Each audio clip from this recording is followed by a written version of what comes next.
sometimes is to reach out a hand in the darkness and find another hand to squeeze and not feel alone. It's not the touches or the kisses, or at least it's never just the touches or the kisses. It's what they actually mean, and that is that somebody has your back. Somebody knows your worst self and somehow doesn't want you to be rescued or doesn't want you to send out for the rescue party to rescue them. It's not two broken hearts becoming one. It's the light from a distant lighthouse bringing you both safely home, because home is wherever you are both together. There are things you cannot know before you experience them, because no study can prepare you for the joys or the trials, because no one else's love, no one else's marriage is like yours.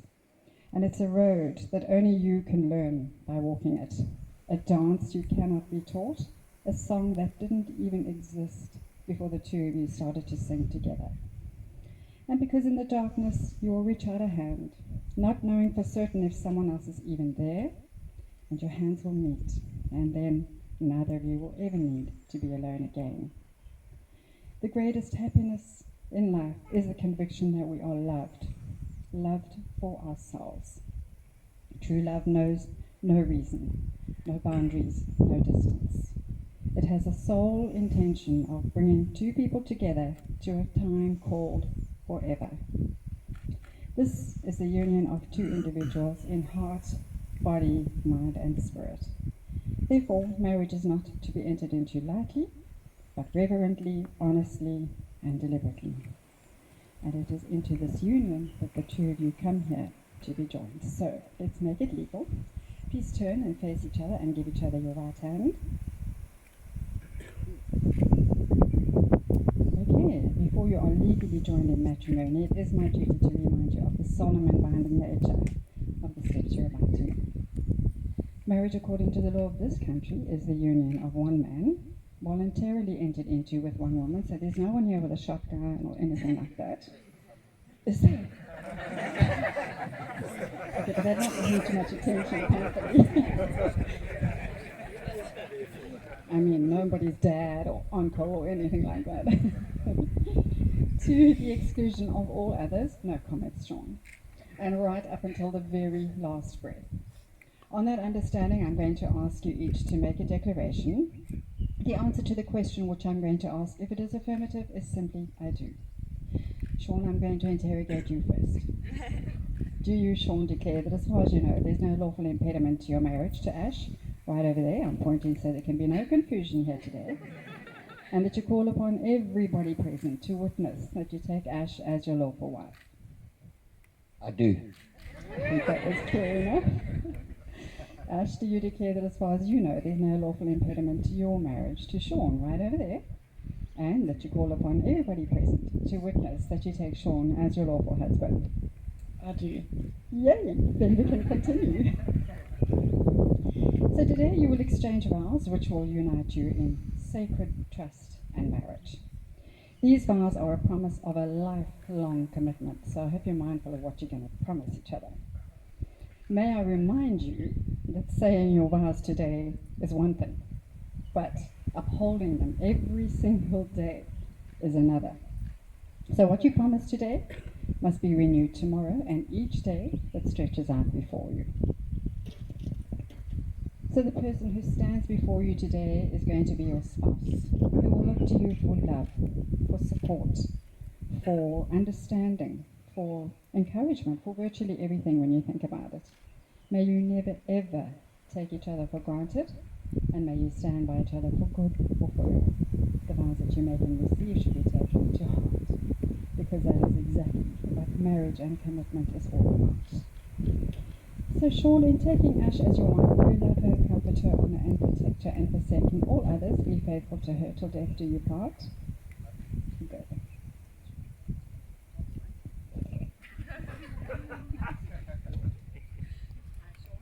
Shaun?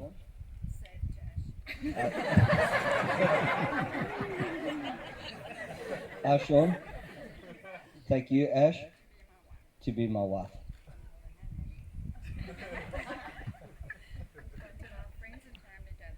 in front of our friends and family gathered here, I promise to love and cherish you throughout the good times and bad times. Promise to try and remember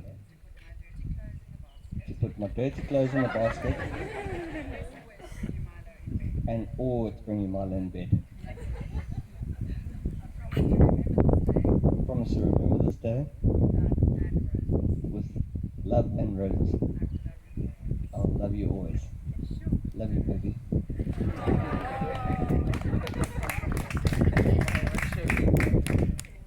Okay, Ash, in taking Shaun as your husband, will you love him, comfort him, honour and protect him, and forsaking all others, be faithful to him till death do you part?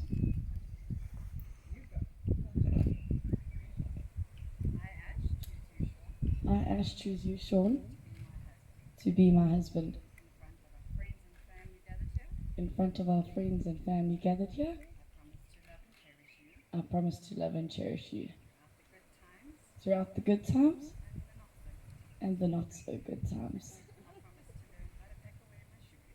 I promise to learn how to pack away my shoes and to roll up the garden hose. I will comfort you when Liverpool loses and drink beer with you when they win. I will love you always. Well done, guys. Those are big promises. From what I've seen in Liverpool lately, you won't be buying too much beer. May I have the rings, please?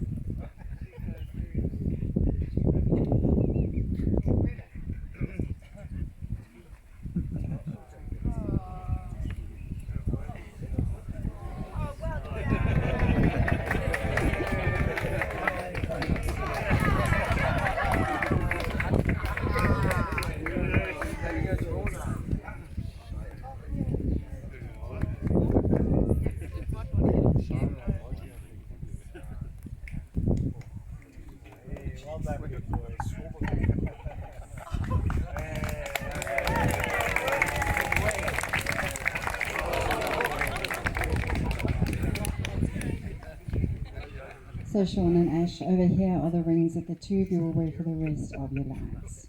Now, to give a spouse a ring symbolizes immortal love. The ring is traditionally worn on the ring finger because it was once believed to have been the only finger that had a vein running directly to the heart, so it makes it a very powerful symbol. So when you look and you see your rings on your finger, just remember they haven't been randomly placed there. They've been placed there because of the power behind that symbolism. And may these rings be blessed, so that those who wear them abide in love, joy, and peace until life's end. Can you do the honors first? Take the ring. Just Ash's ring. Place the ring on Ash's finger, hold it, and repeat after me. I give you this ring. I give you this ring as a gift to you, all that I am, and accept from you all that you are.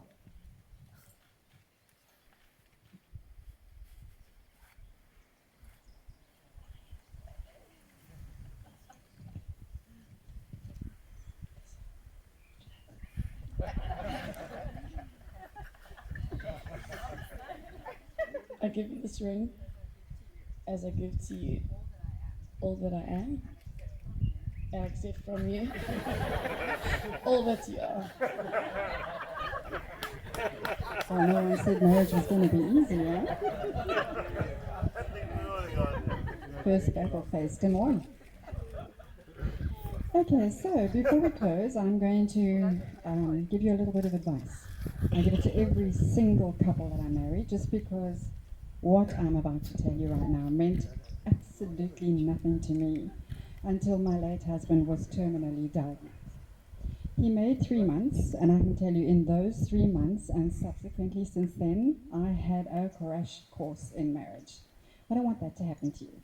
I want you to go away today with the lessons that I learned from the experience that I had to go through, and hope that you can understand the real meaning of marriage before you get pushed like I did. It's very simple. It's just to be constantly grateful for the presence of this precious person who's chosen to make a life with you. There are millions of people on this planet who go through their entire life and they never find what the two of you have found in each other. I think that's worthy of waking up every day, being super excited and remembering how lucky you got because it could have been so different. Make each other the recipient of daily kindness. This world can be an incredibly tough place, and we all need a soft landing spot. And as your primary relationship, that's exactly what the two of you need to be for each other. Appreciate each other. Appreciate every tiny little thing that your partner does for you. Neither of you are doing it with a gun to your head. It's all by choice. So no matter what you do for each other, big or small, it's always so important to express your appreciation. Appreciation leads to an upward spiral. The more you appreciate each other, the more you want to do for each other, and you really do have an upward spiral. Be attentive and helpful towards each other. Each of you, through your thoughtful deeds and actions, can make your marriage and your home an uplifting refuge. Last, not least, probably the most challenging, but the most important, is at all times endeavour to make truth the unfailing bedrock of your lives together. A happy, successful marriage can only be sustained through trust and respect, and that can only be maintained by being who you say you are, by doing what you say you will, and by being brutally honest with each other through every single exchange, no matter how small. That means you can't tell livable sums. Okay, so for the two of you, home is not a place, it's a person, and you have finally come home today. You may now call yourselves by those old and respected names, husband and wife. By the power vested in me, I declare you legally wed. Shaun, you may kiss your bride.